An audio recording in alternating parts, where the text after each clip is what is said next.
नरोप्राणी तथा शरीरानी विहाय जीना नन्यानी संयाति नवानी देही, अर्थात जैसे मनुष्य अपने पुराने जीर्ण वस्त्रों को त्याग कर दूसरे नए वस्त्रों को धारण करता है, ठीक वैसे ही जीवात्मा पुराने शरीर को त्याग कर दूसरे नए शरीर में प्रवेश करती है।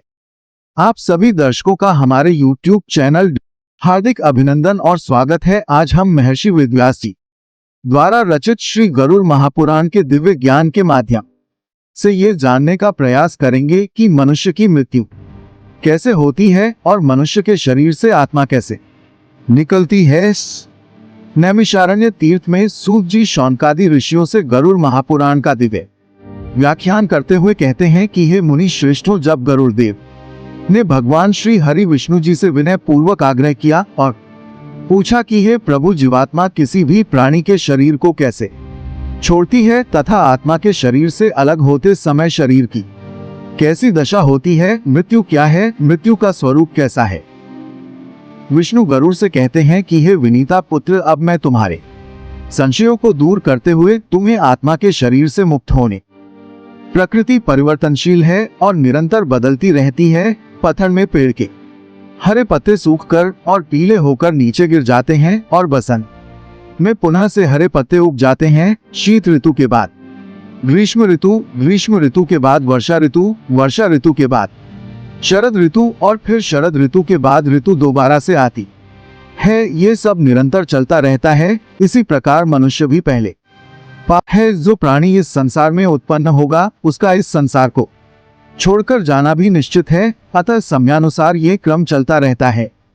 इसी क्रम में जब व्यक्ति अपनी औसत आयु को पूर्ण कर लेता है और स्वाभाविक मृत्यु के द्वारा उसका इस संसार को छोड़ने का समय निकट आता है, तो आत्मा के शरीर से मुक्त होने से पहले उस व्यक्ति के शरीर में कई प्रकार की व्याधियां अर्थात रोग, कानों का रोग, नाक का रोग, मुंह का रोग, गले का रोग, हृदय का रोग, उदर रोग, पैरों का रोग इत्यादि कई प्रकार के रोग हो जाते हैं। उसका कंठ अवरुद्ध होने लगता है, उसकी आंखों में आंसू आने लगते हैं, उसका शरीर पंगु होने लगता है।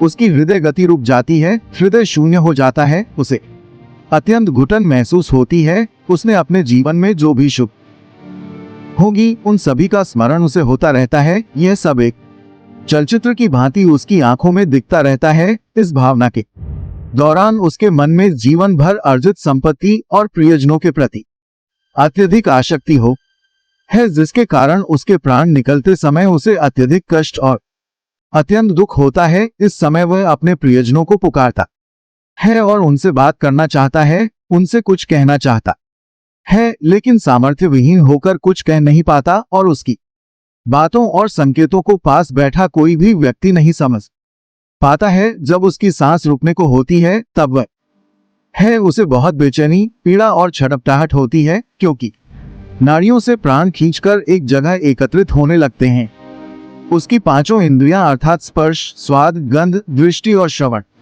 की इंद्रियां एक एक कर शिथिल होकर लुप्त होती जाती हैं। श्रवण शक्ति सबसे अंत में लुप्त होती है। जब प्राण निकलने का समय बिल्कुल पास आ जाता है तो एक प्रकार की मूर्छा आ जाती है। एक बिच्छू के काटने से जितना दर्द होता है उसके कई गुना बिच्छुओं के काटने के दो दूत आते हैं और उसके अचेतन शरीर से उसके प्राणों को बाहर खींच लेते हैं। ये प्राण ही आत्मा है। व्यक्ति के शरीर में 9 द्वार अर्थात 2 आंखें, 2 कान, 2 नथुने, 1 मुंह और 2 मल मूत्र त्यागने के द्वार होते हैं, जबकि एक ब्रह्म रंग होता है जो सिर के मध्य भाग में हो। ये 10वें द्वार के रूप में जाना जाता है। जब व्यक्ति की मृत्यु होती है तो यम के दूत आत्मा को इन्हीं द्वारों से शरीर से बाहर खींचते हैं। ये सब मनुष्य के कर्मों पर निर्भर करता है कि उसकी आत्मा किस द्वार से शरीर छोड़कर बाहर निकले। जो लोग श्रेष्ठ योगी, संत, महात्मा, ऋषि मुनि, सर्व हितैषी और भगवान के भक्ति मार्ग पर चलने वाले होते हैं, उनकी आत्मा अपने आप लोग धर्म परायण, भागवत कथा का प्रचार प्रसार करने वाले और मधुर वाणी वाले होते हैं। उनकी आत्मा के द्वार से बाहर निकलती है।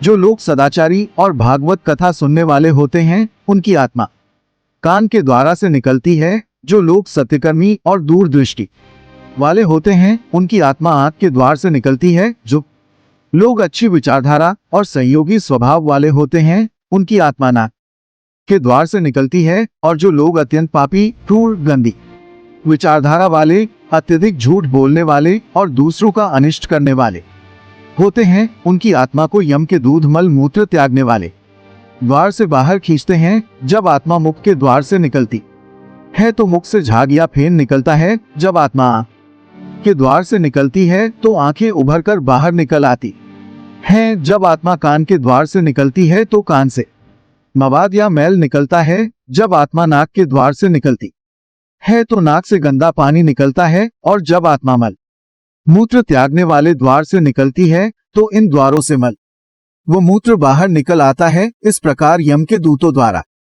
आत्मा को शरीर से बाहर निकालकर अलग किया जाता है। तो यह थी गरुड़ पुराण में वर्णित आत्मा के शरीर से मुक्त होने के बारे में एक छोटी सी जानकारी। अगले भाग में हम शरीर छोड़कर अलग हुई आत्मा और मृत देह के बारे में जानकारी देने का प्रयास करेंगे। हम आशा करते हैं कि आपको ये जानकारी अच्छी लगी होगी। अगर अच्छी लगी हो तो वीडियो को लाइक करें और हमारे चैनल को सब्सक्राइब करने का कष्ट करें। अगर आपने हमारा चैनल पहले से ही सब्सक्राइब कर रखा है तो इसके लिए हम दिल की पावर्ड बाय द वर्स से आपका बहुत बहुत धन्यवाद। जय हिंद, जय भारत।